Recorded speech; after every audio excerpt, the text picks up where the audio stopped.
வணக்கம். உலகில் சுமாராக 84 லட்சம் யோனிகள், அதாவது ஜீவராசிகள் இருப்பதாக சாஸ்திரங்களில் குறிப்பிடப்பட்டிருக்கின்றது.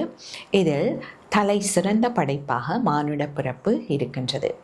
ஏனைய ஜீவராசிகள் அனைத்தும் திட்டமிட்ட வாழ்க்கையை நடத்தும் போது மனிதர்களுக்கு மட்டும் எமது வாழ்வை உருவாக்க செதுக்க வாய்ப்பு தரப்பட்டிருக்கின்றது. காரண காரிய விதியின்படி நேற்றைய எமது செயல்களின் விளைவாகவே இன்றைய நாம் இருக்கின்றோம். ஆகவே இன்று எம்மில் மாற்றத்தை கொண்டு வர விரும்பினால் எமது செயல்களில் நாம் மாற்றத்தை ஏற்படுத்த வேண்டும். செயல்களில் நாம் மாற்றத்தை ஏற்படுத்தும் போது விளைவில் மாற்றம் ஏற்படும். உதாரணமாக, இன்று எமது பரீட்சை பெறுபவர்கள் எமக்கு திருப்தி அளிக்கவில்லை என்றால் நாம் கற்கின்ற முறை, படிக்கின்ற நேரத்தை மாற்றி அமைப்பதன் மூலம் விளைவிலும் நாம் மாற்றத்தை ஏற்படுத்த முடியும். நன்றி.